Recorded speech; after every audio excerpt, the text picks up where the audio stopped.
Okay, so today I'm going to continue to introduce about the quantum machine learning. So I hope you still remember our last quantum basics after this Thanksgiving break. So okay, so let's get started. So today we'll cover several points. The first is that we will use a short period of time to continue to introduce some noisy intermediate scale device, and also we'll continue to introduce a parameterized quantum circuit, and then introduce how to use those parameterized quantum circuit to do some machine learning task, and how can we train those parameters to achieve the task. And we're going to introduce the classifier, which is the basic of many different tasks, like the classification task.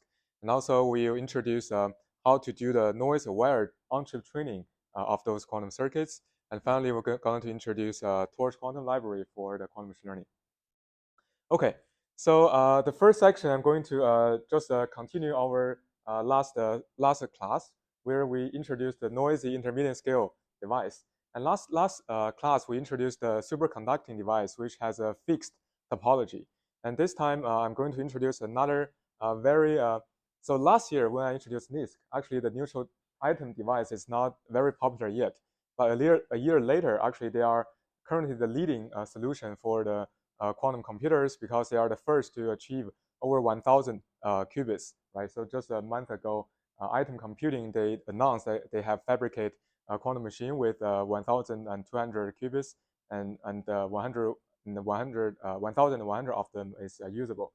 So we can see typically a neutral item device, the largest difference from the superconducting is that the items or the qubits are implemented with the natural items. So we don't have to do any engineering on the qubit itself. So what we have to do is to do the control of the atoms. So that is the largest advantage, because you can very easily to scale to a large number of qubits, because you have almost like an infinite number of items on Earth. So you just use them to do the computation. But the difficulty is how to control them to apply the operations we introduced last time, right? So typically they are, for example, this is a large chamber, and then the items are placed here in the chamber, and then you can use the laser from the bottom and also from the front and end to control all the different states of the items. So here is a control signal that you can see. There are two different kinds of lasers. One is called a spatial light modulator, or SLM, that is basically creating a field that the items can be placed in the field to not move anywhere around. And also we have another is called a crystal optic deflector. So those ones can apply the operations to the items, and also can if you move the 2D ALD here, the items can also be moved together. So previously there are some works like in 2021 and 2022. So there are two works that trying to find how can we do computation on those fixed item arrays. So basically, you can see this array, and there are several different constraints. For example, if we are doing the operation between those two items, and then there might be some overlapping of their zone, so that will be restricting, because that will create some uncertain physics behavior. And also sometimes you cannot do all the all-to-all connections, because if the two items are too far away from each other, then you cannot apply an operation between them. And also sometimes when we do operations with neutral items, the items can lose, right? So for example, like some unwanted perturbation of the system, that will make your items just not visible anymore from the system perspective. And also besides those two qubit gates, a recent paper last year in ISCA also exploring how can we just elevate our control power to 3 qubits controls. So we can create those 3 qubit blocks, and then we can just use 3 qubit blocks operations to operate those gates. And the advantage of that is you can drastically shrink the duration of the circuit, because those 3 qubit gates are more expressive than those 2 qubit gates.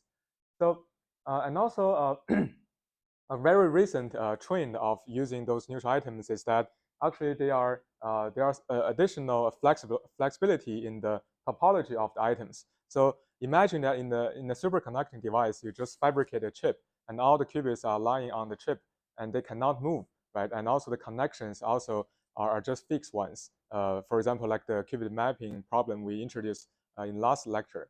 But for the neutral item array, there is a very exciting dimension of the flexibility or the freedom, which is the movement of the items, right? So we can see that this is a illustration of a recent introduced neutral item device, which is called field programmable quantum array. So that is FPQA, which is very similar to the FPGA. So maybe many of you are familiar with the field programmable gate array, which you can do the placement of the cells and also the routing of the wires according to your digital like circuit. And then actually for the quantum, that's very similar in this field programmable quantum array, where you have some of the fixed items in the whole chamber, and then you have some movable ones, right? For example, the blue ones here I mark as the blue ones are the fixed ones, and also for those yellow ones, they are movable ones. And I also put the grid here because those items can only be moved by those 2D grid, which means, for example, if you want to move those this item, you have to move the row all the items in the row together, or all the items in the column together, right? So that creates some limitation on the flexibility, but there is also like large beneficial because benefits we can obtain from this architecture. Because, for example, if we just want to do some operation between the top left corner to the bottom right corner, we can just move the item to the nearby to this blue one and operate this very long range gates instead of doing those expensive swap gates in the fixed array, right? So, and also in terms of the control gates, there is another different from the superconducting. So imagine, remember in the last section, in the last lecture, we introduced using the microwave pulses to control each of the gates. So here, if we want to do the single qubits operations, we need to use some laser to directly illustrate the item to operate those single qubit gates. And for those multi-qubit gates, especially the 2-qubit gates, the direction of the laser is different. So basically, for those 2-qubit gates, we need to illustrate the laser called Rydberg laser from the side of the whole device. So that means if you are illustrating from the side, then that means all the items are illustrated together, right? So that means all of the items that is within this small distance, they are doing compulsory gates, right? So you cannot say I cannot close down this gate for any reason. For all the items within this small range, they have to do those compulsory gates. So that creates some benefits for the on one hand, we can have a very large parallelism because imagine you just illustrate once, but all the gates can be done together. But on the other hand, you also create some restrictions because say if I just want to do those 2 gates, I cannot move those these 2 yellows to the blue ones because those will introduce unwanted operations. So that give us some challenge to how to develop this compilation framework for FPQA.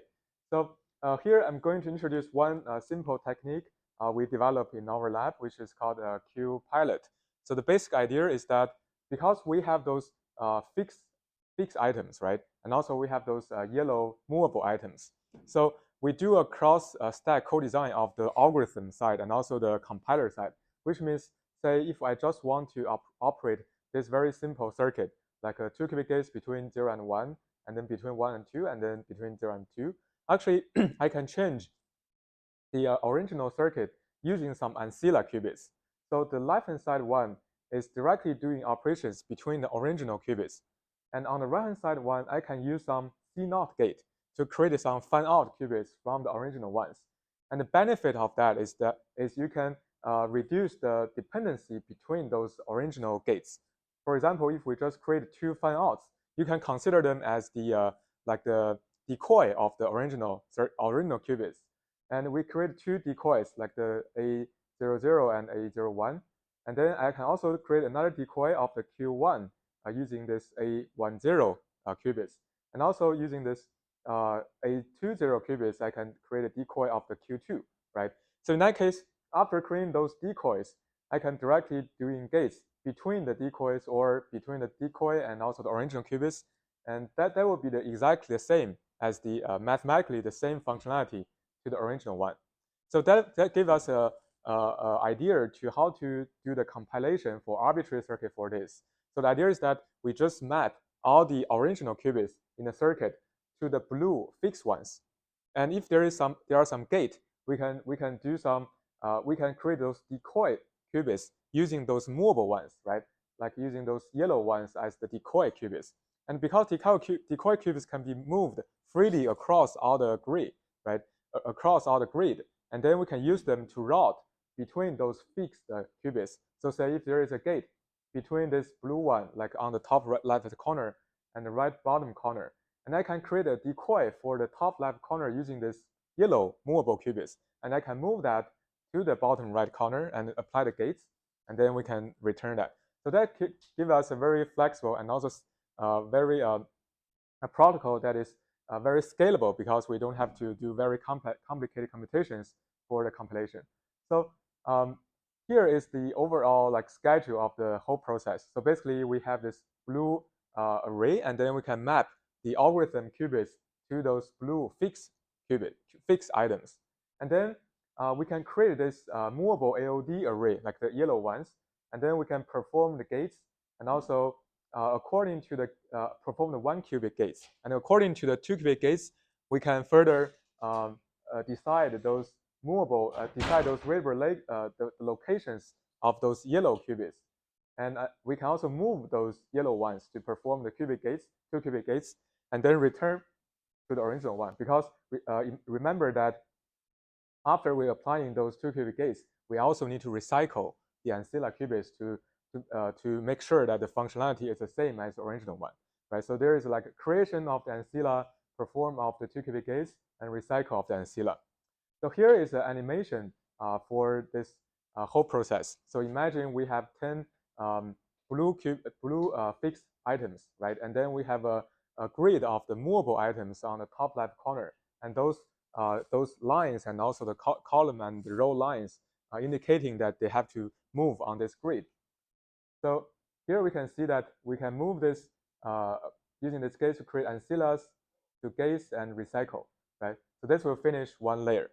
And then next layer, I can also create those creating ancillas and doing 2 qubit gates and recycle those ancillas, right? We can have a look at one more, creating those 3 ancillas and move those to perform gates, and then going back to recycle those ancillas. So in this case, we are actually have a very standard way to perform the compilation for this field programmable quantum array. So imagine if we have just 100 qubits, we can still follow the similar steps, and it is very scalable to a large number of devices. And we are the only compiler right now that is available to compile over 1,000 qubits. Okay, so just another simple example. Any questions right now? Yeah. Okay. Yeah. So another example is that we want to increase the parallelism. Remember, we introduced that another feature of our field programmable quantum array is that all of the 2 qubit gates can be executed together, right? So we just give an example of the QAOA, which is doing the max cut of the original graph, and all of the edges here are representing a gate between the qubits. For example, we have 12 qubits in total, 12 nodes in the graph in total, and then we want to find the max cut of this graph, which means like we want to cut the graph to 2 parts, and what is the max number of edges we can cross. So in that case, we want to increase the parallelism. So we introduce some dynamical programming techniques to make sure that we can, at each stage, we can maximize our number of 2 qubit gates that we can apply in parallel. So for example, in the first stage, we are checking that whether in the first row, whether we can do the gates, like if there is a gate between 0 and 1, if there is a gate between the answer is yes. So we can move this yellow one to very near to the original qubit 1.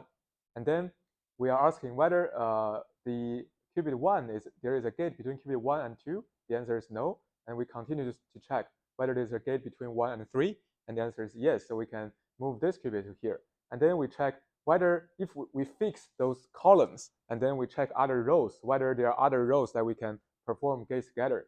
And we can see that there is also an edge between node 4 and 9. So we can move this qubit 4 to near to the original qubit 9. And also we move this decoy qubit 5 to the original qubit 11. So the whole idea is that we can create a grid of the decoy, right? And then we move to the original qubits and then perform gates and return.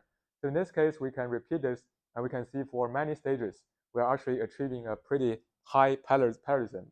Say for this third stage, we can apply all the gates between those 8 pairs of nodes just in 1 times of illustration of the laser. So that is extremely efficient and only available, possible with this like field programmable neutral atom array. Okay, so that's another very exciting device that we are currently available. Just log into the Amazon Web Service AWS. You can see that QAero already put their 256 machine on the AWS, and you can just play with the device. In terms of the performance, we can see compare with the previous the superconducting we introduced last lecture, and also the 2 fixed arrays we introduced in the first slides. We can see that in terms of 2-qubit gates and also the depth of the circuit, we can reduce this because we can move those very long range qubits without doing extensive swap gates. And we can also achieve pretty low average depth because of the high parallelism brought by this Rydberg laser illustrated from the side. And also in terms of fidelity, because we have this smaller number of 2-qubit gates and also lower depth, we have a small 2-qubit gate error and also a small decoherent error. And overall, we can achieve around like better, around like 8% of the better fidelity compared with other baseline architectures. Okay, so that is the short introduction for the very recent device. And we can continue back to how can we use those devices to perform some machine learning tasks, right? So that goes to the second 2, the parameterized quantum circuit. So actually here, I want to just introduce a little bit of the big picture. So because we know that we want to apply those algorithms to different kinds of tasks, and we want to ask what is the type of algorithm, and also what is the type of the data we want to process. So there create a grid between the classical and quantum. So on one dimension, we have the classical machine learning algorithms, and also quantum machine learning algorithms. And also on another dimension, we have different types of data.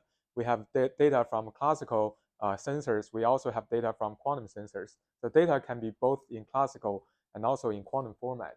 And for the CC part, like classical data, classical algorithm, we are very familiar with, because in the previous like 20 lectures, we already introduced a lot of amazing algorithms in those area. And then we also have CQ, which means classical data and quantum algorithm. So we are going to introduce this in the next several sections. And also for the QC is that we have the quantum data, and also we have classical algorithm. So that is also pretty extensive. Please.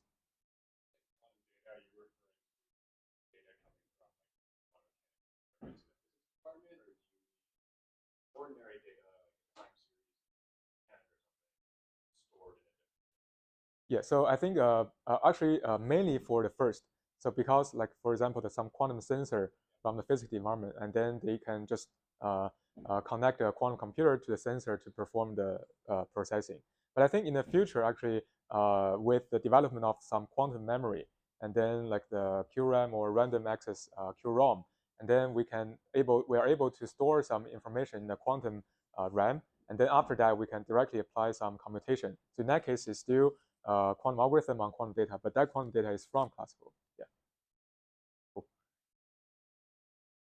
Okay, so for this for quantum data classical algorithm, because right now the quantum memory is still not very mature. So for many of the experiments, like the detection of the some like cosmic ray and also cosmic ray or detection of some physics metrics, we are still using some classical algorithm. And also finally, we have this quantum data and the quantum algorithm. I think that is also a very bright future, because we don't have to do those very expensive conversion between the quantum and the classical domain. we can directly plug in this quantum computation operations to those quantum sensor.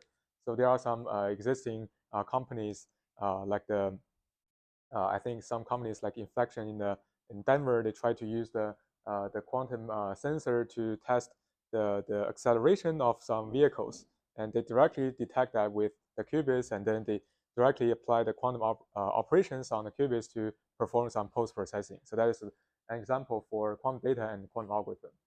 Okay, so for the quantum data classical data quantum algorithm, so we actually have a large number of papers and research going on.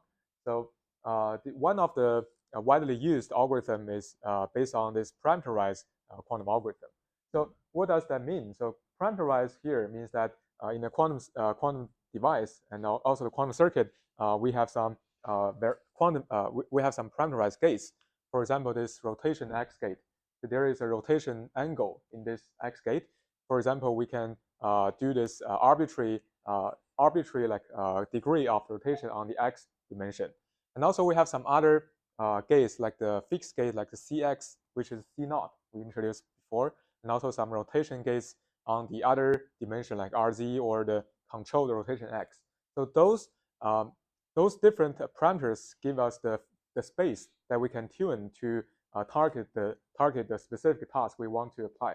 So that's very similar to the classical deep learning. So classical deep learning, you have this matrix of the weights or some different very carefully designed architecture like the attention or LSTM or some other operations. And we have parameters in those operations that we can train according to the data. We load the data and then train that using some optimization algorithm like BP or some other algorithms to make sure all the data or the parameters in the classical neural nets can perform the task we want. And that's also the high level idea here for the quantum circuit. So you may ask whether the how good is the quantum circuit to express the certain task. So here we are introducing a terminology which is called like expressivity. So we want to know like how good is the circuit covering the whole Hilbert space. So if the circuit can cover a large portion of the space, that means that it can have a good coverage of the whole learning space. So and also we can have a look at those two very simple examples. Like the first one, we have this Hadamard gates to create some like superpositions, and then we have just a single gate rotation on the z basis. And then we have another circuit. We have this H gate RZ, but we have another one gate which is RX, right? So and you may ask which one is better. So intuitively, the second one should be better because there is another parameter in the circuit. So how can we justify that? So we can see if we just changing the theta here and illustrate or visualize the space we can cover on the qubit block sphere, we can see that only a very small range of the range can be on the tropical here, right? So it can be covered. But if we're doing the learning task with circuit B here, we can see that many of the points on the whole space can be covered. Those blue small points representing one example points that we can use this circuit to create. So in that case, we can see the circuit B actually have a better coverage. So and then we can see some other circuit like the identity circuit that is only covering one point. And circuit A here we just introduced can cover a ring, and circuit B we can see that it's almost covering all the places in the Hilbert space, and we can also have this most general case, which is a U case, like we introduced last time. We can see a very there are some like in non-uniform distribution of the points. You can see some of the points are very close to these points, even though we are doing the uniform sampling of the rotation angles. But on the U case, we can see a pretty uniform distribution of all the points that we can cover. So further, we can have a look at the distribution between this the single points here and also the all uniform space. So all uniform space means that you can represent arbitrary state you want to do, and then we can see for this single point, the chaos divergence between the distribution that can be created by this circuit with the arbitrary uniform distribution is very high. And then further, we can see if using this, we can achieve a 0.22 of the chaos divergence, and then all the way to using this arbitrary rotation gate, we can see the covering of the space versus the all uniform space is very close, and the chaos divergence is lower than 0.01. So that means the learning or expressivity of this gate is better than the previous ones. And also, before this expression, we also want to know, like say we have multiple qubits. What is the ability to perform the entanglement between different qubits? So just imagine that if we in a circuit we don't have any gate between different qubits, and then we are not able to create any entanglement because you don't even do any gates between those. So how can you create entanglement, right? So we want to use another measure, like which is Meyer-Wallach measure to represent the entanglement capacity of the circuit, right? So that will tell us what is the capacity for that if we have multiple qubits.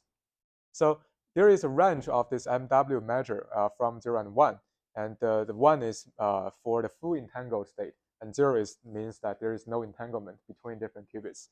And we want to use this average MW to measure the entanglement capacity of the circuit.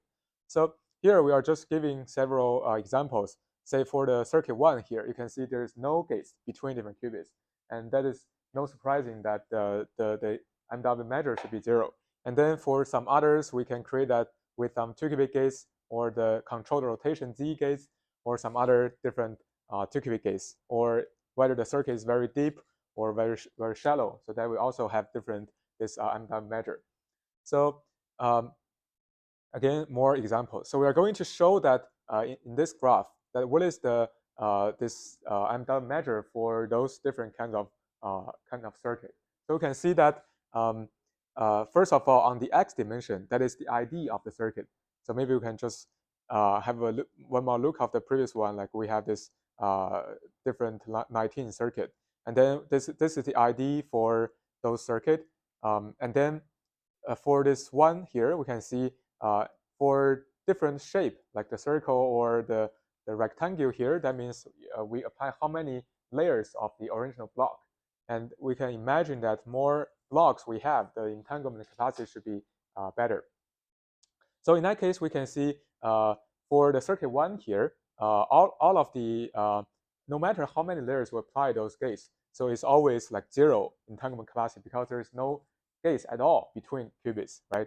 And we can see that actually the circuit 9 here is actually the best in terms of the entanglement capacity. And we can see the actual structure here is that we are firstly doing some superposition, right, between those qubits using the H gate. And then using the superposition, we can create the entanglement with the CNOT gates. So in that case, we can see the circuit 9 here is pretty good in terms of the entanglement capacity. And for some others, we can see typically if we have more gates, like from more layers, from say from the right circle, just 1 layer to 2 layers, 3, we can see an increase of the entanglement capacity because we are able to apply more gates to manipulate the states. Okay, so another important aspect is the hardware efficiency of the of the circuit. So, for example, here, the parametric quantum circuit here design need to consider the qubit connectivity, right? So, say I just have 5 qubits, and there are some gates between the 5 qubits and some connections. So maybe our design circuit should be aware of those native gates to make sure they are hardware efficient. Otherwise, we still need to insert a lot of the swap gates between those qubits to finish the target functionality. So another thing is whether those gates are native gates. So say if I want to perform some operations, so different quantum device will have different instruction set. So we want to make sure that design circuit is very suitable for the target circuit.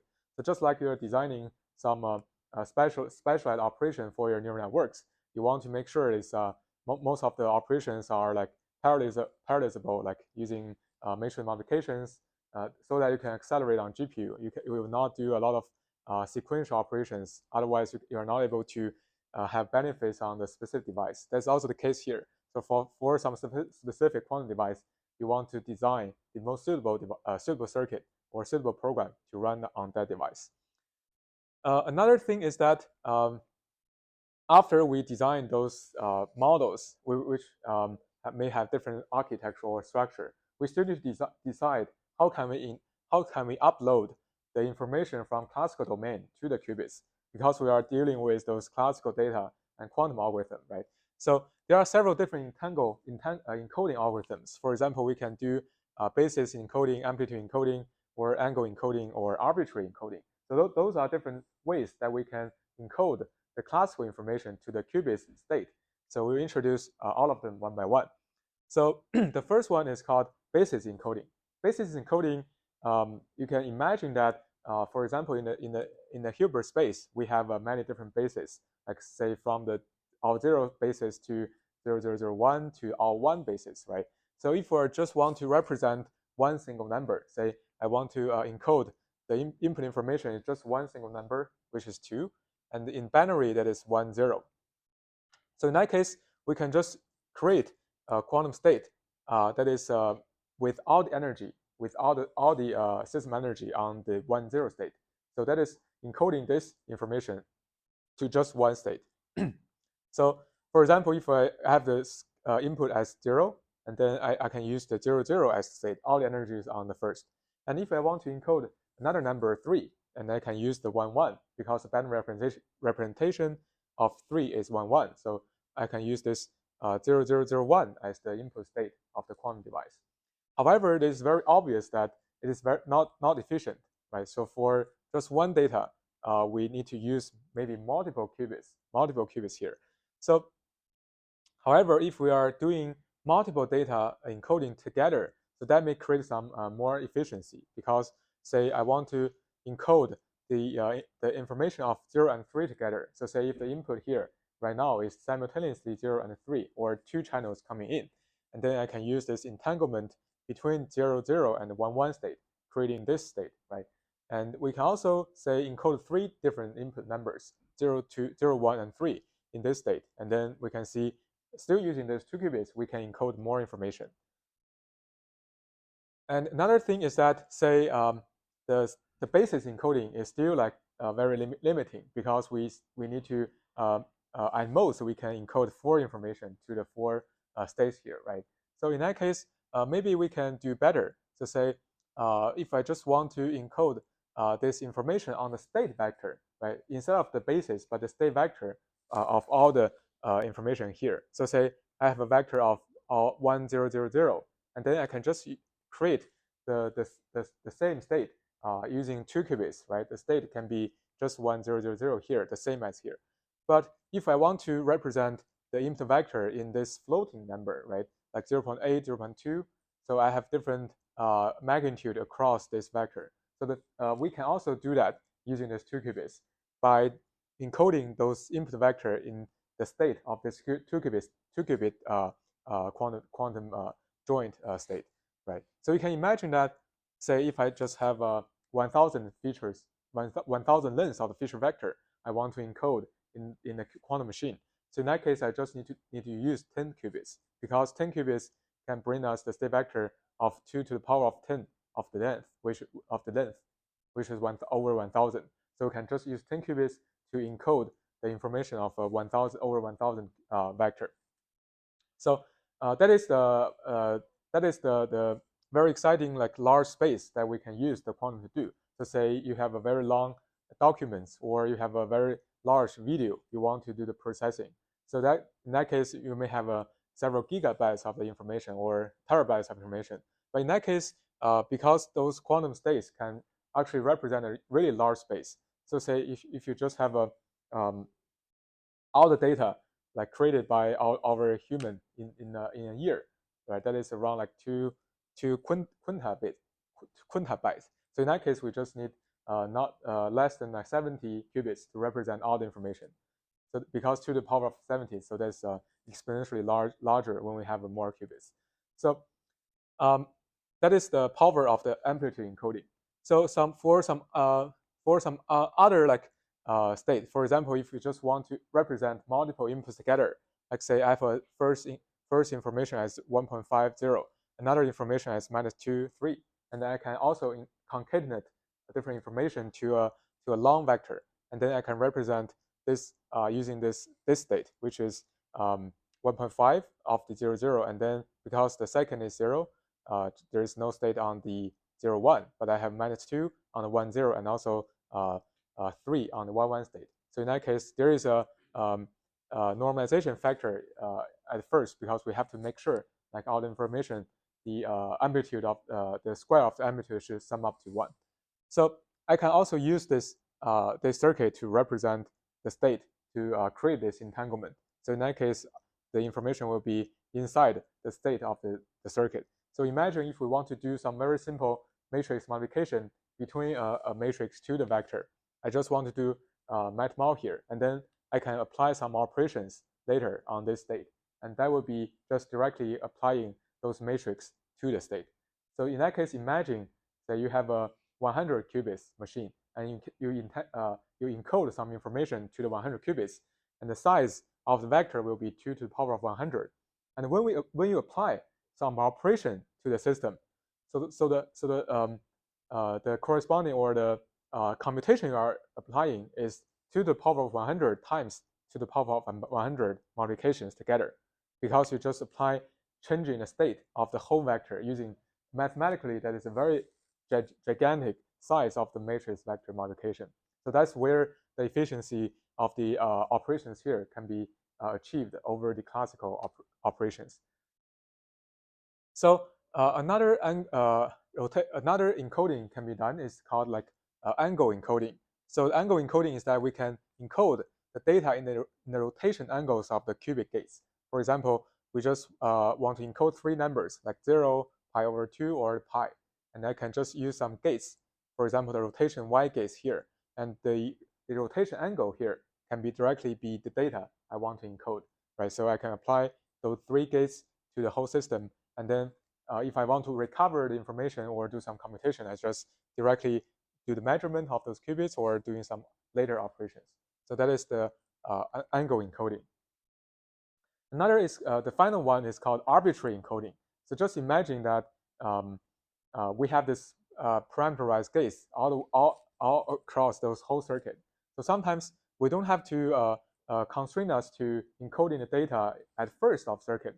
So even after we apply some operations, we can still doing some encoding, right? So say there are 12 different rotation angles in this circuit. There are some entangled gates between them. I can still entangle this large long vector to the whole circuit, right? Because I can just use the rotation angles to represent the state where we're trying to encode. So that is the arbitrary encoding. So in arbitrary encoding, there are many different recent works proposed. Like some are proposing some entangled state to make sure that when you have distinct input vectors, the state you are creating is also distinct. So there are some recent works to trying to make sure we have better arbitrary encoding. Okay, so with this circuit architecture structure design and also with the encoding method, the next step is to train those parameters, right? Those learnable parameters in the circuit to make sure we can do some computation. So here I can just introduce, here we're going to introduce some data-driven method to do the training. So typically we have some parameters in the quantum circuit, and then we want to apply some updates for those parameters to make sure the circuit is doing some computation for the specific task, right? So this training of the parameters will be performed iteratively. For example, we have some original theta parameters, like n parameters like theta at the step n here. And then we can use those parameters to compute the specific task. For example, say you want to compute some classification task using the parameterized circuit here. And then I can also return the value or some cost function we evaluated with this parameter. So say maybe currently the cross entropy loss for the classification task, and then we can return feedback this loss to the parameters, and then we can update the parameter to make sure all the circuit or all the parameters in the circuit is doing the desired task. And then we can see that say different circuit here, maybe our task is to minimize this function, this cost function, right? And maybe that is the say for the classification task, that is the cross entropy loss, and then we want to find the way to find the minimum set of the parameter to achieve this task. And then in that case, we can further deploy the quantum circuit to perform arbitrary input. And in that case, how can we train those parameters? So this goes down to the optimization task, right? So one way to do that is very straightforward, that we can do this finite different gradients. So that means for this point, I want to know the gradients of those parameters to update. So the simple thing is that for each of the parameter, I just add a very small epsilon or minus a small epsilon, and then I can calculate the local derivative for that point for the parameter. So that is just a zero order optimization method to obtain this parameter gradients. So this advantage for this part is that it is independent for the function structure. So no matter how you design the circuit, even you are doing some hybrid quantum classical computation, you can always using this method to compute the gradients and also update your parameter.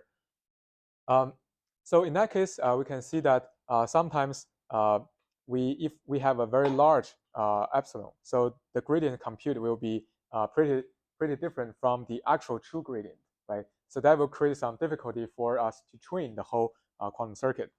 So in that case, there is another thing that or another algorithm which is called parameter shift. So parameter shift rule here is the analytical method to compute the gradients for all the parameters in a quantum circuit. So in that case, we don't have to do any approximation. We just do calculate analytical gradients to make sure our update is most aligned with the landscape of the optimization. So the here we are going to introduce the steps one by one, but the basic idea is that for each parameter, we can do some positive shift, like the theta plus pi over 2, and minus negative shift, like subtract pi over 2. So you may ask, like, say the parameter shift rule is very similar to the finite difference gradients, right? Because finite difference gradient is plus epsilon or subtract epsilon. So here is pi over 2. So what's the difference? Pi over 2 seems to be pretty large.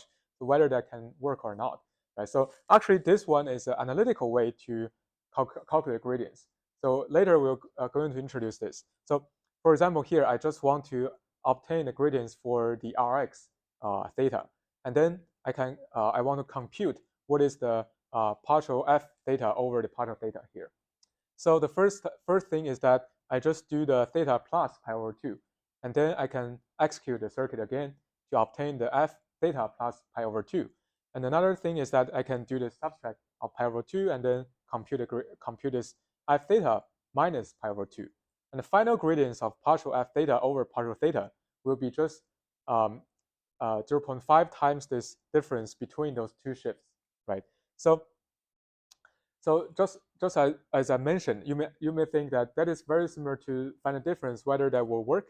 So actually, here are some like proof of that that is going to give you the analytical gradients. But the one intuition I want to mention is that maybe the proof is too complicated. But one intuition is that, say, for all the rotation gates here, say the rotation x, remember what is the representation for Ry, right? So here we can see there are some cosine and sine functions, right? So that is that when you do the partial gradient or compute the different gradients for cosine. So what is the function for that? So that is a sine function, right? So if you're doing the cosine compute gradients of xi for cosine here, that will be the sine for that. So that's why the sine will be x plus pi over 2, right? So in that case, you can imagine for all the quantum gates with this structure, like cosine and sine structure, we can just using we can use this theta plus pi over 2 to evaluate the gradient directly on that point. So that is a very simple intuition, but some more complicated proof can also tell us that the actual gradient here is represented by this parameter shift. So we can also see that the very important part of the parameter shift rule is that it gives us a way to evaluate the gradients purely on quantum device, right? So imagine that here, when we compute the gradients, I just need to execute the circuit on quantum by twice, and then the gradients will be directly using this equation to obtain. So imagine that you are training a very large circuit with 100 qubits, and then you are processing all the information of a year of the human-generated information together, and you are not able to simulate the whole circuit on a classical computer because you have no available resource to simulate 100 qubits. But you can still train the parameters using the parameter shift rule, because for each parameter here, you just need to change the circuit and then you run that twice on an available quantum machine. So there is no classical computation at all in this whole training process. So that make sure that all the things is very efficient and also very scalable to the number of qubits that we develop. So we can see that we evaluate this parameter shift rule to the on very small circuit. We just want to know whether, like in the classical deep learning, we use backpropagation, and whether that is similar here for using parameter shift. So the answer is yes. So we can see for the backpropagation all the points in the blue, and for the parameter shift, we are using a small triangulars to represent, and we can see they have a very large. They are actually exactly the same, because those way is that is giving us the analytical gradients on the actual quantum device. Okay, so here the general flow will be very similar to the training of any general task. So we are using this parameter shift rule to execute the circuit, and then maybe we have some post-processing. Say maybe I want to do some later neural net layers to process the information from quantum, right? I can do some softmax, I can do cross entropy computation, and then there will be a loss to according to the small batch of the data we are training, and then we can do the backpropagation, compute this partial loss over partial f here, and then on the actual quantum device, we want to compute the partial f over each of the theta I. So I can compute the partial f theta over partial theta I using the parameter shift rule we just introduced. And finally, because of the chain rule, what we want to obtain is the partial loss over the partial theta in the quantum circuit. And in that case, we just use the chain rule to sum from the different passes, all the passes to the same parameter here. And then because we have four qubits here, and then there will be 4 passes, and then we can sum up the gradients from 4 passes to obtain the final gradients. Okay, so for the training here, we can see here in terms of the gradients here, we can see x-axis is the number of iterations, and also for this loss function, we are using this gradient-based training to make sure our loss function is reduced and also very close to the final target. Okay, so there are some very simple training techniques like the SPSA, which means like you can simultaneously perturbate all the parameters in the circuit directly. So there is a very simple assumption, or say I have 1 million parameters in the quantum circuit, and each of them will require one execution of the quantum circuit, right? Twice of execution. So that will incur 2 millions of executions. So maybe that is too large of the cost when we run that on the actual device. Maybe that costs several $1 million to run that on the current available machine. So how can we reduce the number of execution on real device? So we can using some better optimizers. For example, this SPSA is that we can simultaneously perturbate all the parameters in the circuit instead of changing them one by one. And then we can still using the similar to the parameter shift rule, like because our assumption is that for all the other parameters, we are using those change of the very small value will not change the whole overall landscape. Say for the original parameter shift rule, we should have a vector of all the different parameters. So for each of them, we need to evaluate this function f on the actual device. So you can imagine that the number of evaluation is the number of parameters times 2, right? But if we are using the SPSA here, we just need to evaluate the functions by twice on the actual device. And then we assume that this vector will be similar if we are changing this epsilon by a small value, right? So in that case, we can use this parameter SPSA to achieve a very efficient training of the parameters on the actual quantum device, just requiring twice of the execution to update one iteration of the parameters. Okay, so we can see for this loss function, the target is -1, and using the vanilla gradient descent, we introduced like using vanilla gradient descent, we can achieve this blue curve, and using the quantum natural gradient descent, we can have a better speed up using SPSA that is very similar to the vanilla gradient descent, but we can have a much better, much smaller number of executions. Okay. Another issue is called the barren plateau. That means when you have a large number of circuit or not a large number of qubits, sometimes you may encounter the vanishing gradient problem. So that is also the case for the quantum circuit. So say we have many qubits or many layers of circuit. A similar vanishing gradient will also make our training process very difficult. So we can see the x-axis is that the number of qubits, and y is the you can consider this as the magnitude of the gradients we can compute. So we can see when we have more qubits here, the variance of the gradients will be exponentially reduced. So in that case, when we train a very large number of qubits together, then the vanishing gradient problem will also is not negligible here. Okay, so here we can see if we just have linear depth or the constant depths, we can always see a very severe severe reduce of the gradients. So that's similar to, like, say, before ResNet, you are training a very deep neural nets, and then the gradients will also vanishing when you do the backpropagation. So there are multiple ways to reduce that, but we're going to introduce that later. So maybe we can have a short break, and we're going to come back to quantum classifiers.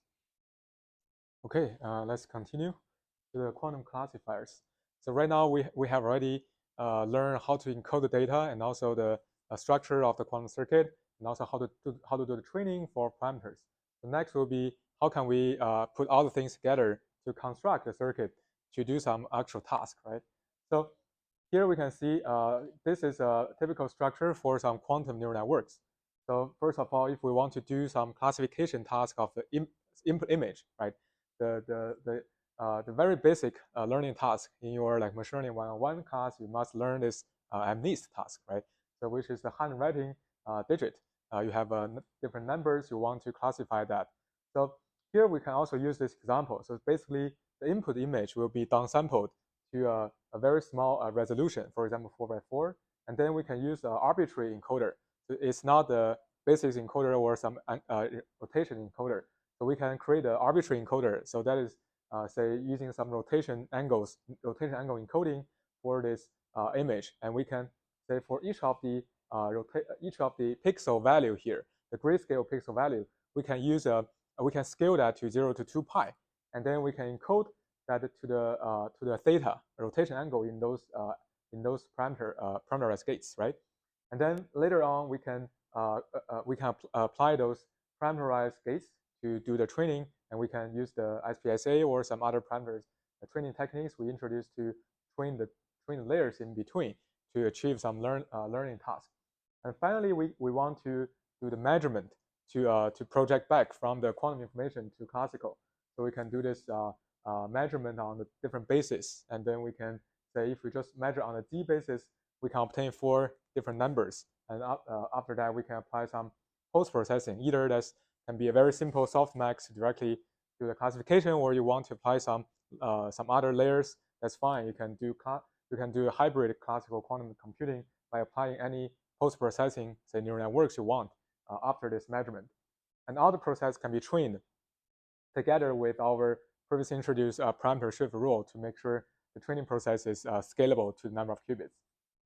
So here, say for the training process, we just want to classify those different images. We do the downsample from this large image to the small ones, we can still see you can know that this is 0, this is 1, so it's still a classifier recognizable from this perspective, and then we can use these different layers, trainable layers, to perform the training according to the input data. So um, so that is for the classifier. So for other different tasks, for example, we want to do some drug discovery. So in the drug discovery, the most important part is to simulate the ground state energy for a given molecule, right? So that is, say, we have this molecule is CH4, and then we want to know what is the ground state energy for this, because say if we want to change the distance, we want to know what is the bound distance, and then we can simulate the energy for different distance, and the stable distance will be the one with the lowest energy. So in that case, we can also use several other algorithms like the variational quantum eigensolver to solve the ground state energy for this molecule. So essentially, is that we are preparing the eigenstate with smallest eigenvalue using the parameterized quantum circuit, right? So in that case, the VQE don't have any classical data as the input, right? But we need to measure the state according to the construction of the molecule. So say for this one, we have this 4 different connections between the items, and then we need to follow a specific rule to construct the Pauli decomposition for the Hamiltonian.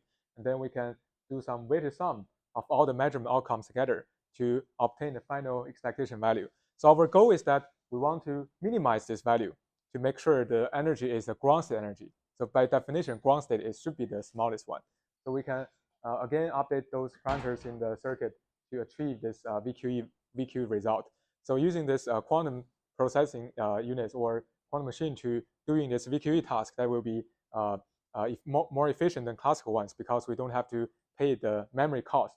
So say if you have like 100 elements in the molecule, and then on the classical one, you need to do using some tensor network decomposition, tensor contraction method, and that can create a large memory overhead. But on quantum, you just need to use this to do some execution forward path, and that will be very fast to evaluate.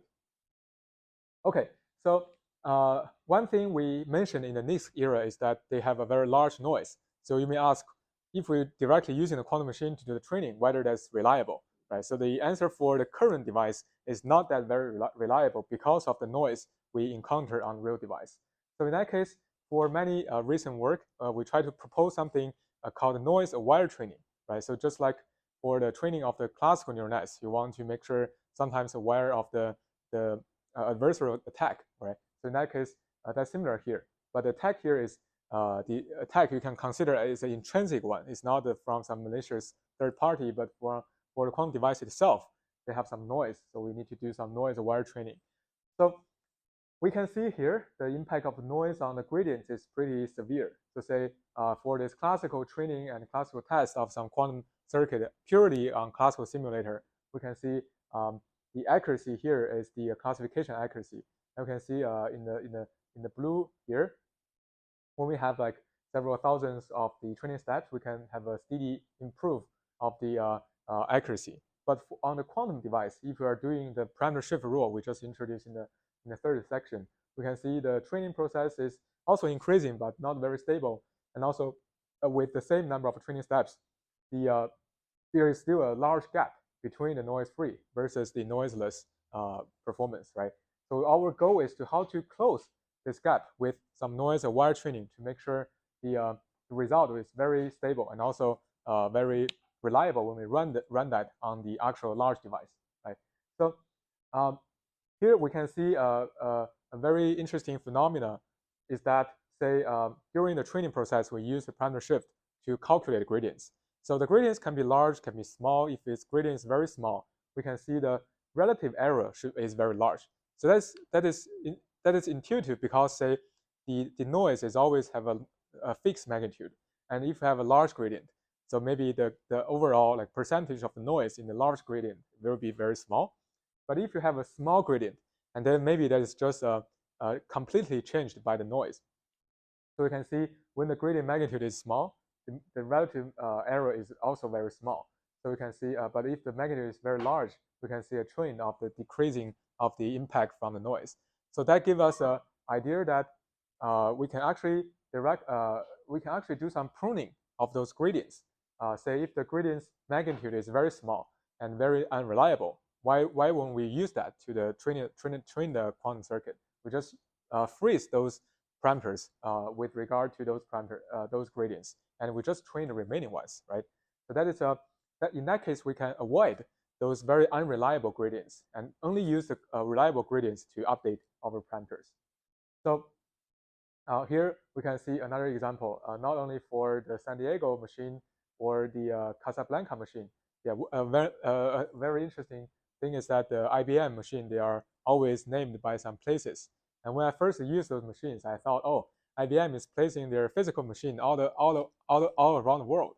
Actually, they are just naming that. All of them are together in the IBM's like New York office. It's not anywhere else. But I think the beginning of this year, they have a breakthrough that they put some physical device in the Cleveland clinic and in the hospital, right, in Cleveland, and they are placing the machine in the restaurant, like in the dining area, so that everyone can have a look at that. So that's a very cool and very large machine. Okay, so back to our experiments, we can see for the Casablanca machine and the San Diego machine, and also among other machines, we can see a steady trend of the more reliable performance when we have a larger gradients. So, so the idea will be whether we can find some way to find those small gradients parameters, and then we can freeze those parameters when we do the training. And one step further, if we can predict several steps, say for next several steps, the gradient will be small, and then maybe we don't have to do the computation of them at all. So that will not only increase the reliability because we don't use those unreliable ones, and also increase the efficiency because we don't compute those unreliable gradients at all. So in that case, we are doing this probabilistic gradient pruning.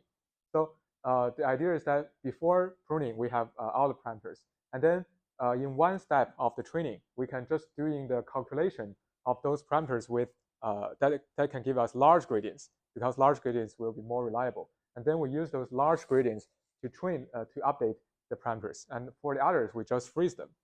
So say, but because we want to do this like speculative for those unreliable ones, so here we are proposing a way to do those speculation, which means we can have some accumulation of the gradients. So say if the gradient is very small for multiple steps, and then because landscape is not changing very drastically, so we can predict that in the next several steps, the gradients may be still pretty small according to our empirical study. So we are using this accumulation window, which we accumulate the gradients. And then after we accumulate that, we can do some sorting. So if the gradient is very small, then in the next several steps, in the pruning window, we will just freeze those small gradients parameters. And then we can, after several steps of the pruning window, we return to those accumulation window because after those several steps, the landscape may slightly changed, and we need to update this parameter accumulation again. So here we keep a record of the accumulated gradient magnitude. So say in the accumulation window, we do one step, another step to accumulate the magnitude, and the third step to accumulate its magnitude. And then during the pruning window, according to this magnitude of the theta all the way to theta 4, we can decide which gate we want to do the pruning. So say maybe for this theta 2 and theta 4, they have small value, so we just freeze them and then only update the theta 1 and theta 3. So in that case, we first of all don't have to rely on those unreliable gradients on theta 2 and 4, and also we don't have to pay the cost at all for the calculation of the theta 2 and theta 4 gradients. So we can see using our probabilistic gradient pruning, we can achieve a better performance compared with the pure like quantum training by around 10% of the classification accuracy. And also in terms of we sometimes can even have better accuracy than the classical train on a simulator because we can adapt to the actual noise on the device because the gradient is still aware of the actual device noise. So say here we can see the performance for the in the classical train and also QC train performance. We can see in the right curve here we can achieve a better accuracy on this actual IBM 2 San Diego machine. Okay, so another thing is that we can compare this the loss against the classical training and also the QC training. So the classical training is purely noise-free. So we can imagine the loss should be the best. And then if we train on a quantum device, the loss is worse because of the noise.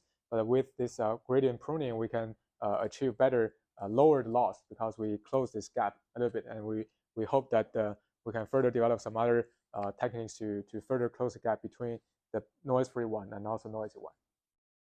Okay, so in terms of the scalability, we can see our on-chip training is very scalable because all of the computation doesn't require any classical simulation. So classical simulations, remember, is exponentially costly. And then for the number of qubits, we can see if we're doing the classical one, we can see a pretty very steep of the increase of the cost in terms of runtime and also memory cost when we have more than 30 qubits, right? And if we're doing quantum, the cost is linear. Like say for the memory here, just the number of quantum register, right? So it's increased linearly, and also in terms of runtime, because we are still applying the operations linear to the qubits, so it's still linear. So we can achieve a much better scalability with this on-chip training method. Okay, so again, for this probabilistic gradient pruning, we can compare with the deterministic one. We can still have around like 3% or to 7% of the increasement of the accuracy. Yeah. Okay, so finally, I'm use several minutes to introduce a little bit about our infrastructure, which is Torch Quantum. So Torch Quantum is a library and also programming language we are developing with the PyTorch interface and also all the PyTorch design principles in mind. So we believe that a good infrastructure is very critical to explore this quantum machine learning space, like how we can construct arbitrary encoding, how can we construct the circuit to learn, to train, and also what kind of pruning techniques, quantization techniques, and also what kind of training optimizer we want to use. So in that case, we are developing the TQ towards quantum, and all of the operations are implemented in the basis PyTorch operation and also data structure. So in that case, all the quantum gates can be simulated on GPU and accelerated by GPU. And we have a very fast speed, and also all the PyTorch supported gradient based optimizers can be used off the shelf. And also we have some common intermediate representation. So we are say if you want to construct a circuit in PyTorch using Torch Quantum, and then later on you want to execute that on the actual quantum device, and we provide a push the button pipeline. So you just need to call some function in TQ, and that can automatically construct a circuit that can be directly run on the IBM device. So we also have some like noise aware training techniques and integrated to the TQ device, and that is we also have several model tool in the TQ that you can use directly. So TQ is also like be used by several research institutes. For example, some institute from Purdue or from UCSD, they are using our library to construct their own model. So I think around 50 papers already been published using the TQ library. Okay, so some features, we have the GPU accelerated processing. We have a very wide range of support, whether it's a state vector simulation or density matrix simulation. And also because we have this dynamic graph, so just imagine many of you are maybe familiar with the difference between TensorFlow and the PyTorch. TensorFlow 1 versus PyTorch, and they have this static graph. And that's also the case for many other quantum libraries. Many of the quantum library, they are using static graph, which means you construct the circuit and then do the compilation and then running. But in the TQ, you can do this dynamic computation graph. So after applying operation, you can directly check what is the current state of the system. So that gives us a large convenience when we want to do the debug for the system. And also we have support for different levels. Remember that we introduced the gate level and also the pulse level. On the pulse level, we need to solve some Schrodinger equation, the Lim-Lard master equations. We also support that support the GPU accelerated PD solver, so we can also the gradient based process, so we can learn how can we do the computation on the pulse level. again, some converters to some other frameworks. So it's overall, we want to create this very good and convenient tool to enable those machine learning community people to also do the quantum machine learning research. So here are just simple example as we introduce the quantum neural nets, right? So here, basically using the TQ, we can import the torch quantum as TQ and torch quantum dot functional as TQF, and also the construction of the model is very similar to the construction of classical neural networks. So in classical neural nets, we have the init function. So the QFC model here is also a child class for the n.module, and then we can specify the quantum device we want to use. For example, the TQ.quantum device, and we can specify how many qubits we want to use. And then we also have the measurement, so we need to specify what basis we want to measure the result. And later we can specify the encoding. To say I want to use this, remember in the classifier we have the rotation gates to do the encoding. So we can specify the encoder gates, and later we can specify some trainable gates, like whether it's rotation X or the CRX gates. Together, we already instantiate those gates. And for the forward function, we are still calling a forward in the TQ. So in the forward function, we have the input X as the image. We can do some downsampling and reset the quantum state to our zero state, and then we can apply those entangled operations to entangle those image to the quantum state, and then we can do those trainable gates later. And also we can apply some other non-trainable gates. Imagine in the classical domain, you want to apply some ReLU gates or some softmax. Those gates are not parameterized gates, so we also support those ones like Hadamard gates, the CNOT gates, like, or the arbitrary unitary gates you want to define by yourself. And finally, we can perform some measurement, right? Measurement directly using this measure class, and then return this X. And finally, here, this is a pure torch tensor, right? And then you can apply any of the other layers you want. Say you want to apply a transformer, that's fine. You can apply a transformer here. Or if you want to apply some other gates like softmax, that's also doable.